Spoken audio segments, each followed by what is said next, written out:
Ер нь яг уу энэ ширээний ард сувларсан хүмүүсийн үндсэн зорилго нь баялагын сангийн хуримтлалын санд их усэр оруулах, төвлөрүүлэх одоо үндсэн зорилготой гэж би бол одоо ойлгож байгаа. Энэ одоо зорилгыг бас ер нь бол дэмжиж байгаа.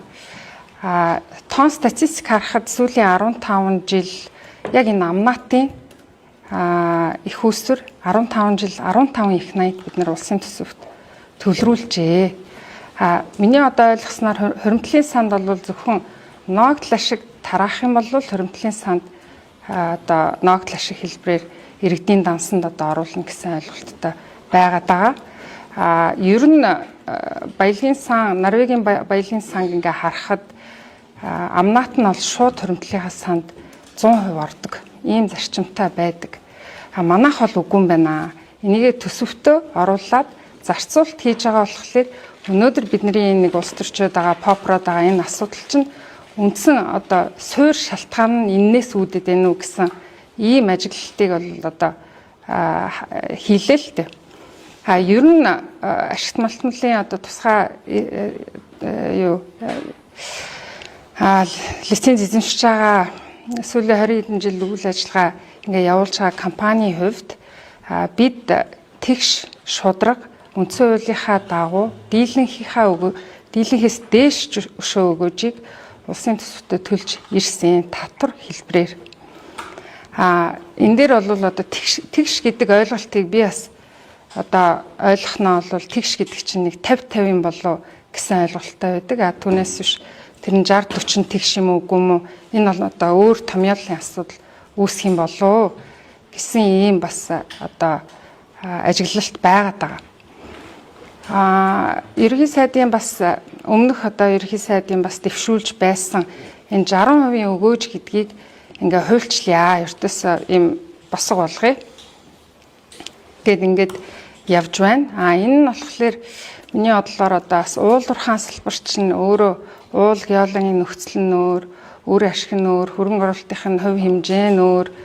Одоо орд газар маань 55 орд газрыг одоо уулуурхаан яамд ингээд ревиз хийх юм бол ашигт ажиллагаа гэдэг нь ердөөсөө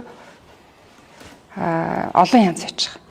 Тэгэхээр хэдэн яг 60% хүрэх юм бэ гэдэг дээр бас дүгнэлт анализ хийх нь бол зүв байхаа. 60 хүрэхгүй бол одоо бидний дараагийн зорилго нь гадаадын, дотоодын хөрөнгө оруулалтыг үндсэндээ зогсооно л гэсэн.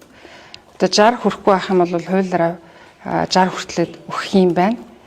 Тэгээд энэ нь бол ашиггүй байх юм бол энэ төсөл энэ 55-ыг чинь хэдэн яг үйл ажиллагаатай байх юм бэ? Цаашлаад одоо мэдээж гадаадын хөрөнгө оруулагч нарыг одоо татах сонирхол байгаа бол бас энийг нийт татврынхаа бас нэг хувь хэмжээг бас харах нь зүйтэй байх. Зөвхөн одоо аж ахуйн нэгжийн орлогын албан татвар бусад татварууд биш. Өөр ашигт татрын хувь хэмжээ гэж байдаг. Энэ талаасаа харах юм бол манайх бол маш өндөр татвар авдаг улс байж байгаа. Дунджаар 80%. За энэ дээр бас уулуурхаан нийгэм холбоо эдэр бас нэлээд судалгаа бол хийсэн байдаг. Ингээд энийг гадны хөрөнгө оруулагч нарыг татъя гэж байгаа бол энэ 60 гэдэг зүйлтэй чинь хамт одоо оршин тогтнохоос ямар ч одоо үнэлэхгүй юм биш үү гэсэн ийм ажиглалт бас надад төрж байна. Ер нь энэ яриа одоо хилцээшт одоо бидрийг зөндөө уурсан бид нар 9 удаагийн захиас хөргүүлсэн байгаа хилцээрт орё. Бид нар бэлэн байна. Хэрэглэх хуулиа томьёоллоо одоо хилцээрийнхаа журмыг тогтоогоод өгчгөө. Тэрний чин дагуу бид нар одоо саналаа боловсруулъя гэд удаа дараа 9 удаа ерөнхийдөө олгосон байдаг.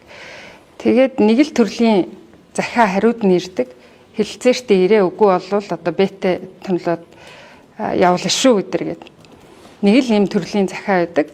Ерөөсөө ахицтай өөрчлөлттэй юм байхгүй. Бид бол ер нь нээлттэй байж байгаа. Зүгээр биднэрт одоо явуулсан энэ одоо манай 9 захианы хариу энэ хилцээрийнхаа дүрм эднэрийг тогтоочих юм бол бид бэлэн байгаад байгаа шүү гэдгийг бас ингээд ташимд хэлчихье.